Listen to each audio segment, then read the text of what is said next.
আসসালামু আলাইকুম সুপ্রিয় শিক্ষার্থী, আশা করি সবাই ভালো আছো। আমার এই ভিডিও যেখান থেকে দেখছো সবাই আন্তরিক শুভেচ্ছা ও অভিনন্দন। আমাদের 15 তারিখে যে পরীক্ষা ষষ্ঠম শ্রেণী বাংলা, সেই সম্পর্কে আজকে আলোচনার বিষয়। ষষ্ঠম শ্রেণী দেখো কোথা থেকে আমাদের পড়তে হবে, তো বাংলা বই।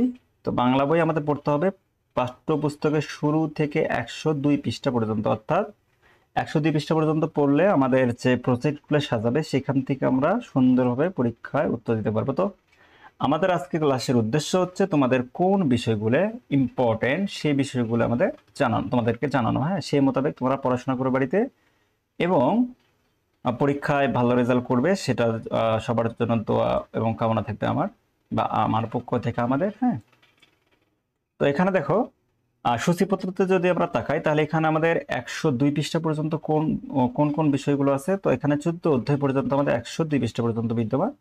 তো এখানে দেখো আমাদের এই ক্যাটাগরিকে যদি দুই ভাগে ভাগ করবো, একটা বাংলা অংশ, একটা ব্যাকরণিক অংশ। তো বাংলা অংশের মধ্যে আমাদের প্রথম তৃতীয় অংশ, আমাদের তৃতীয় অংশ বাংলা অংশের মধ্যে পড়ে, এবং চতুর্থ অংশ আমাদের ব্যাকরণিক অংশের মধ্যে পড়ে যায়। তো আমাদের দুই অংশ থেকেই কি করবে, প্রশ্ন কিন্তু অবশ্যই সাজাবে, দুই অংশ থেকে প্রজেক্ট সাজাবে।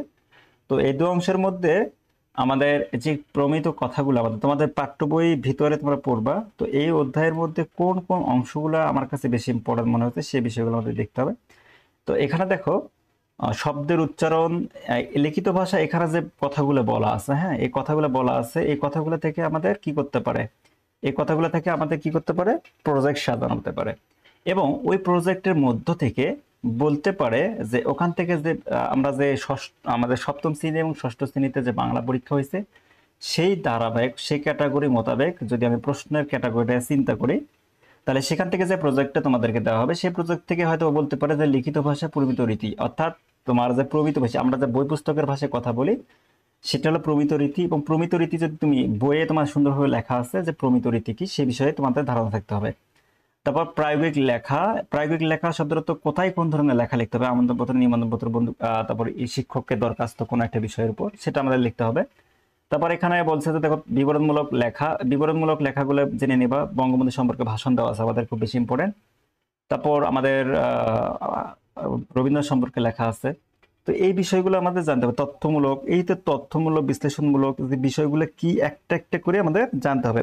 তো এই বিষয়গুলো যদি তোমরা জানো, তোমরা তো দেখতেই পাচ্ছ যে তোমাদের পরীক্ষাগুলো কি হচ্ছে, বইয়ে যা আছে তার আঙ্গিকেই করতেছে, কিন্তু অন্য প্রশ্ন। অর্থাৎ তোমাদের বইটা শুধু দেওয়া হয়েছে তোমাদের ক্রিয়েটিভিটি সৃষ্টি করার জন্য, যে এই বইটা পড়তে হবে, বইটা পড়ার পরে তোমাদের কি করতে হবে, ক্রিয়েটিভিটি মাথায় নিয়ে আসতে হবে, কিন্তু বইয়ের হুবহু বই থেকে দেওয়া হচ্ছে না, তাই না? তো তোমাদের এই বাংলা প্রশ্নটা ঠিক একই রকম হবে, হুবহু বই থেকে দেওয়া যাবে না, কিন্তু বইয়ের আঙ্গিক করতে হবে, তাই না? তো বইয়ের যে পড়াগুলো আছে সেগুলো অবশ্যই আগে আমাদের ভালোভাবে বিশ্লেষণ করতে হবে।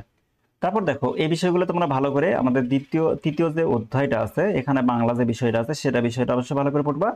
এবং চতুর্থ অধ্যায়গুলো আমি এখানে সমস্ত বিষয়গুলো বলতে বলবো, এখানে কোনো স্কিপ করার অপশন নেই। এই সমাস কাকে বলে, সমাস কেমন ভাবে তৈরি হয়, সমাসকে ভাঙলে কি কি অংশ পাওয়া যায় সেটা জানতে হবে। উপসর্গ কাকে বলে, উপসর্গ ভাঙলে কি কি পাওয়া যায়। ধরো একটা প্রজেক্ট দিছে আমাদের, ভাবলাম যে একটা প্রজেক্ট দিছে বঙ্গবন্ধু ভাষণ সম্পর্কে, তো বলছে যে বঙ্গবন্ধু ভাষণ সম্পর্কে লেখো। তো সেখান থেকে আমাদের বলতে পারে যে বঙ্গবন্ধু ভাষণ যে তুমি লিখছো, সে লেখার মধ্যে ওখান থেকে এমন 5টি শব্দ যোগাযোগ করো যেখানে সমাস বিদ্যমান। তো সমাস সম্পর্কে যদি তুমি না জানো, তাহলে ওখান থেকে কি সমাস নির্ণয় করতে পারবা? তো ঠিক একইভাবে বলবে যে উপসর্গ নির্ণয় করো, ঠিক একইভাবে বলবে প্রত্যয় নির্ণয় করো। তো আমাদের এই যে সমাস, প্রত্যয় এবং উপসর্গ কাকে বলে, কিভাবে গঠিত হয়, সে সম্পর্কে আমাকে জানতে হবে। তো ওই সম্পর্কে জানতে গেলে অবশ্যই আমাদের বই সম্পর্কে ভালো করে পড়তে হবে, তাই না? তো এটা ইম্পর্টেন্ট। তো পরীক্ষা এটা খুব আসছে, মনে করো যে এটা পরীক্ষা আসছে, হ্যাঁ। আচ্ছা, তারপর শব্দ দ্বিত্ব এমন এগুলো শব্দ আছে যেগুলো দুইবার উচ্চারণ করা হয়, যেমন রমরম, যেমন রমরম। তারপর এই ধরনের অনেকগুলো শব্দ আছে। বাক্য, বাক্য কিন্তু আমাদের কয়েক প্রকার, তো বাক্য সম্পর্কে জানতে হবে। যে প্রজেক্টটা তুমি লিখছো সেই প্রজেক্টটা থেকে তোমাদের বলছে যে অস্তিবাচক শব্দ নির্ণয় করো, অস্তিবাচক বাক্য নির্ণয় করো, তারপর হচ্ছে অনুজ্ঞাবাচক বাক্য নির্ণয় করো। তো এরকম বাক্য আমাদের নির্ণয় করতে হবে। সমস্ত ভিন্ন শব্দ, এই বিষয়গুলো আমাদের প্রত্যেকটা বিষয়ে জানতে হবে। তো বানান এবং অভিধান, এখানে বানান কিভাবে সঠিক এবং শুদ্ধ উচ্চারণ, এই বিষয়গুলো আমাদের জানতে হবে। তো আমরা দেখলাম যে আমাদের জন্য বেশি ইম্পর্টেন্ট হচ্ছে আই বুঝে, এখান থেকে প্রজেক্টের একটা বেশি ইম্পর্টেন্ট। তারপর বিবরণমূলক, এই তথ্যগুলো জানতে হবে, মুখস্থ করার দরকার নেই, এই তথ্যগুলো রিডিং পড়তে হবে। এবং এই যে লিখিত ভাষা প্রমিত রীতি, প্রমিত রীতি কি সেটা জানতে হবে, কারণ আমাদের আঞ্চলিক থেকে প্রমিত লিখতে বলে। তারপর আমাদের বলছে যে সাধু রীতি থেকে প্রমিত রীতি লেখো। তো প্রমিত রীতি যদি আমি না জানি, তাহলে সেটা আমি লিখতে পারবো না, তো ওটা জানতে হবে।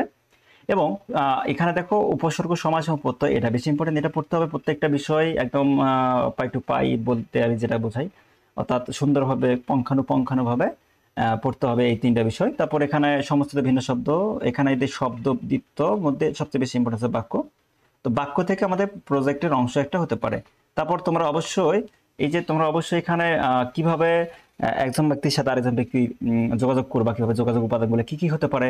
তারপর তোমাদের এখানে উপস্থিত এই যে যোগাযোগের মাধ্যমগুলো কি কি হতে পারে, এবং দরখাস্ত কিভাবে লিখতে পারো, আবেদনপত্র কিভাবে লেখা যায়, তারপর পত্র কিভাবে লেখা যায়, সেই বিষয়গুলো আমাদের নজর দিতে হবে। তো এখানে আছে আবার 1 নম্বর 2 নম্বর দিয়ে এই যে আমার দ্বিতীয় অধ্যায়ের মধ্যে, তো এখানে আমাদের কি দেওয়া আছে, কাল্পনিকভাবে একজনের সাথে আরেকজনের সাক্ষাৎকার, অর্থাৎ আমরা যেটাকে ডায়লগ বলবো, কথোপকথন বলি। তো কথোপকথন কিভাবে হয়, সর্বনামের ব্যবহার কেমন করে হয়, সেটা আমাদের জানতে হবে। তো এই বিষয়গুলো তোমরা যদি ভালো করে নজর দিয়ে পড়ো, তাহলে যে কোনো প্রজেক্ট তোমাদেরকে সাজানো হোক না কেন তোমরা প্রশ্ন উত্তর দিতে পারবে ইনশাল্লাহ।